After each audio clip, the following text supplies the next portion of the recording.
Bismillahirrahmanirrahim. Assalamualaikum warahmatullahi wabarakatuh. Hamdan wa syukran lillah.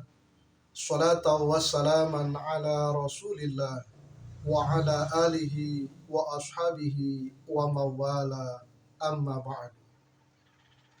Para pemirsa yang dirahmati oleh Allah subhanahu wa ta'ala. Pada materi makna dan filosofis doa sapu jagat bagian pertama telah disampaikan bahwa permohonan yang pertama kepada Allah Subhanahu wa taala, kita semua memohon kepada Allah diberikan kebahagiaan dan kebaikan di dunia. Pada materi makna dan filosofis doa sapu jagat bagian kedua kali ini akan dibahas tentang permohonan yang kedua, bahwa kita memohon kepada Allah Subhanahu wa taala supaya diberikan kebaikan dan kebahagiaan di akhirat. Apa syarat-syarat yang harus kita tempuh agar kita mendapatkan kebahagiaan dan kebaikan di akhirat? Menurut Kiai Haji Dodo Duriat atau Abah Dodo, guru saya, beliau menyampaikan ada 4 syarat ketika seseorang ingin mendapatkan kebaikan atau hasanah atau kebahagiaan di akhirat. Yang pertama, akidah harus kuat. Dalam arti kita hanya memohon, hanya meminta, hanya memohon pertolongan dan perlindungan kepada Allah Subhanahu wa taala. Iyyaka na'budu wa iyyaka nasta'in. Lebih ditegaskan lagi dalam surah Al-Ikhlas, Allahus Samad. Allah tepat menggantungkan semua harapan. Akidah dan tauhid yang kuat itu prasyarat supaya kita nanti mendapatkan kebahagiaan di akhirat. Karena apabila akidahnya kuat, tauhidnya mantap, itu akan menyelamatkan kehidupan kita sampai di akhirat. Yang kedua, syarat apabila kita ingin memperoleh kebaikan dan kebahagiaan di akhirat adalah ilmu yang bermanfaat. Ilmu yang bermanfaat adalah ilmu yang diridhoi oleh Allah Subhanahu wa taala.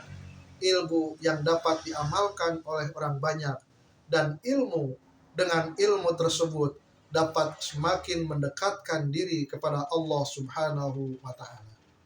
Sehingga para ulama dalam hal ini menyampaikan, man arada dunya fa'alaihi bil ilmi wa man aradal akhirata fa'alaihi bil ilmi.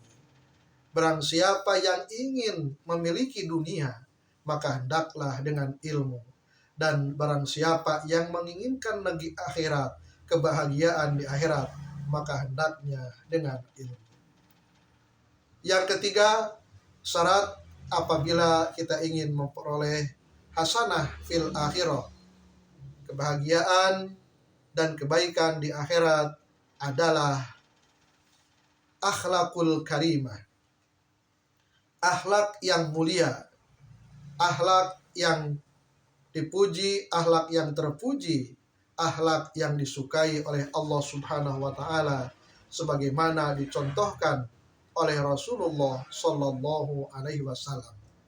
Baik akhlak kita terhadap Allah, akhlak terhadap kedua orang tua kita, akhlak terhadap sesama kaum muslimin, akhlak terhadap semua manusia, akhlak terhadap binatang, akhlak terhadap makhluk-makhluk yang lain.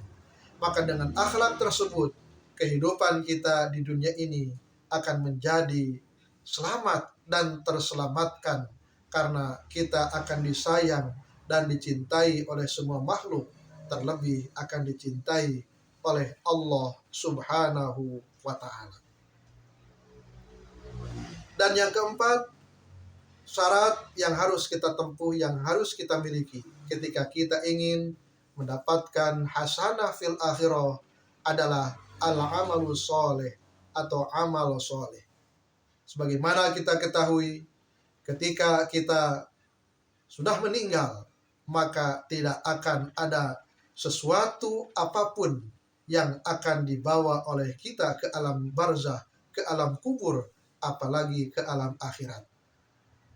Di alam kubur pun yang menemani hanya kain kafan dan tentunya amal solih yang selama di dunia kita amalkan, kita laksanakan dengan mengharapkan keridhaan Allah Subhanahu wa Ta'ala.